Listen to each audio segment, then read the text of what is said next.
tí wọ́n á ṣe freedom tán wọ́n á ráyè gbájúmọ́ music dáadáa gbogbo ìgbà tí mo wà ní Elizade mi ìfẹ́ dárúkọ bíṣẹ́ torí ìpolówó tí n bá wà lábẹ́ mọ́tò bóyá à ń ṣiṣẹ́ lọ́wọ́ báyìí wọ́n máa kọrin so ètò ẹ̀ department á máa wò pé wà bòbọ̀ yìí ló máa kọrin náà ló kọrin ohun ẹ̀dùn gan àní ọ̀gájú ẹ̀ fún mi lẹ́jà lọ́dún wo sà. that was if I can maybe that was bóyá bí 89. That was then. àwọn tààlà 84 ti jáde dáadáa ń gbà yẹn. Kò síbi tí Alaaji ti fẹ́ play ẹ̀ máa bá mi bẹ̀. Wasiu Ayinde. Tó bá ti kọrin tó báyìí ní club arcade ó níbi kan tó bá ti ń lò ní club arcade wọ́n lọ sí rìkà lọ́dọ̀ onílé sùrájù ọ̀rẹ́ oníwọ́n tímọ́tímọ́ báyìí ní ìwà mọ̀ bóyá ẹni ẹ̀ ilé àbúrò ibẹ̀ lẹ ti máa bá Alaaji láàárọ̀ tó kó tó lọ play lọ́sàn máa wá lọ fọ mọ́tò ẹ̀ máa ti fọ santana yẹn. Wasiu Ayinde. ó dẹ̀ mọ̀ yín gbà náà.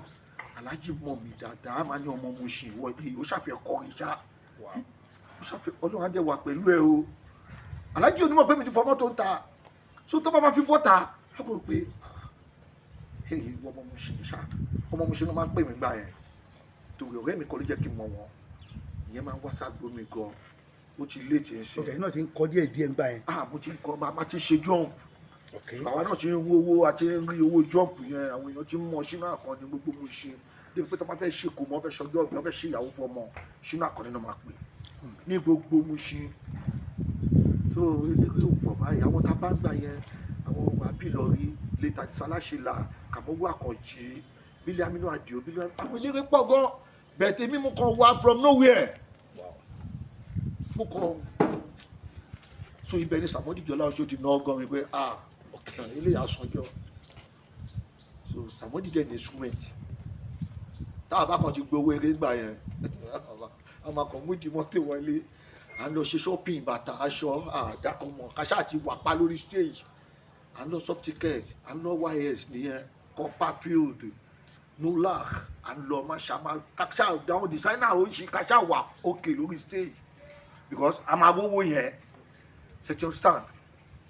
but however the case may be a ti gbàgbé pé Sàmọ́dì máa yọ owó oníṣẹ́ díẹ̀ ohun tó bá yá ọ ìgbà tó yá Sàmọ́dì wà ní ẹ wá lọ studio kẹ lọ ṣe record so tá a bá ti gbowó kò ní ní kẹ má náwó yẹn tó bá tó táyì tá a máa gba owó yá tí a kò gbéwèé jáde ni ẹ lo iye tẹ gbà owó oníṣẹ́ tẹ gbà jọ yẹn lè léyìí o so àwọn àdẹ ti gbowó tiwa wàá ti gbowó eré láti lọ ṣe ṣọ́ọ̀bù àwa náà ti ṣe fàájì àwọn ibi tó yẹ kó onítọ́wọ́ oníkọ́bọ̀ so nǹkan yẹn ò lè jẹ́ ká tètè kúrò lọ́dọ̀ Sàmọ́dì mo tí mo fi di ẹni tó ń ṣe rẹ́kọ̀dù lábẹ́ iléeṣẹ́ Jọlá Ọ̀ṣọ́ rẹ́kọ̀dù. fọdún mélòó. mo wà pẹ̀lú Sàmọ́dì for more than 17 years. rẹ́kọ̀dù mélòó. ó sáyẹn mi ìgbà tó máa kọ́kọ́ tọ́ mi bọ̀ wí ó sáyẹn mi rẹ́kọ̀dù 5 ojú ò là ń gbà yẹn ìgbà tójú wa bẹ̀rẹ̀ sí là mo ti ṣe rẹ́kọ̀dù mi 3 àbí 4. kí làwọn orúkọ wọn. mo ṣe Jọlá Ọ̀ṣọ́ ni mo ti ṣe Time, Mr Black, Scorpido, Fuji Merit, then Fuji Joker àtàwọn bíi mélòó kan ṣá. then Limelight ẹ̀dẹ̀ tí ayé pòkìkì tó ń mọ̀ nílé tó ń mọ̀ lóko ọdún wo ni rẹ́kọ̀dù wo ni kí lẹ kọ́ ń bẹ̀. olùgbòhùn mi olùgbòhùn mi rìn olùgbòhùn mi o Akanni mi Shina ìrírí ìbá Ọlọ́run ìbá èèyàn ọmọdé ló ìbá ni mo ṣe àgbààgbà ló ìbá ni mo ṣe o ìbá ilé ṣe kí o Adéyínká ìbá yìí lákọ̀ ní tìmí kébé ọmọ aníwòwò ṣe Ayinde ṣe mọ̀ rẹ́kọ̀dì yẹn torí èmi mọ̀ pé mo ti lè wọ studio níjọ́ tó wá mo ti ń prepare studio Ọlọ́run fọ̀rọ̀ kí Alaaji Adédìgbà town raid PREMI record then ọ̀nà wa ní gbogbo láìpẹ́ ẹ láti ń gbọ́ kiri kò dẹ̀ sóní kankan náà tàǹkọ̀ orin tí Wasiu Ayinde bá kọ náà la máa kọ orin tí Wasiu Ayinde bá kọ gọ́gọ́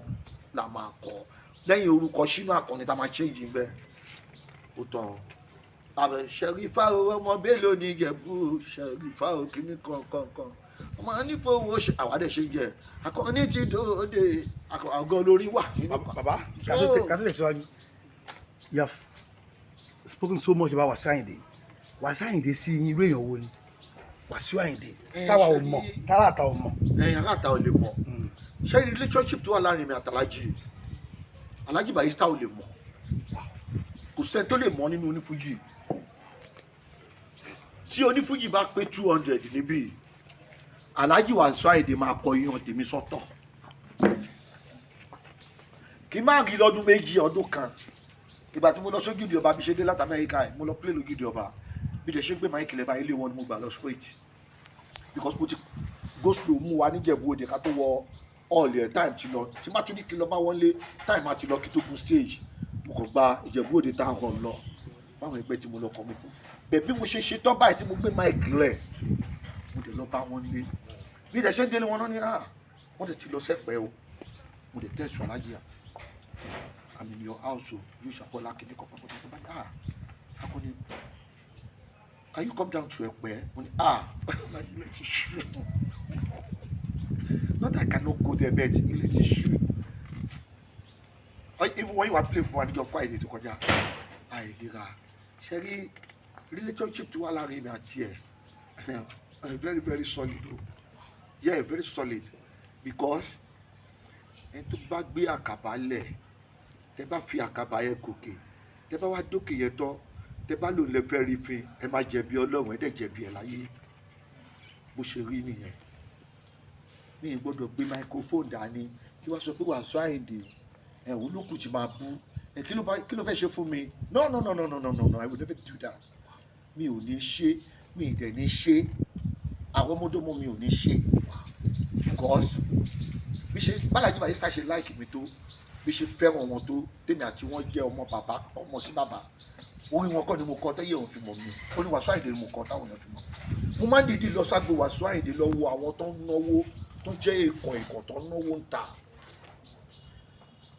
débi pé àwọn onílù wọn máa ń bá mi play àwọn èyí tó ti kú kọ́ ló ń bá mi fọ̀rún kẹ́ wọn gbogbo èmi làwọn olùpẹ̀rí fàtáyà.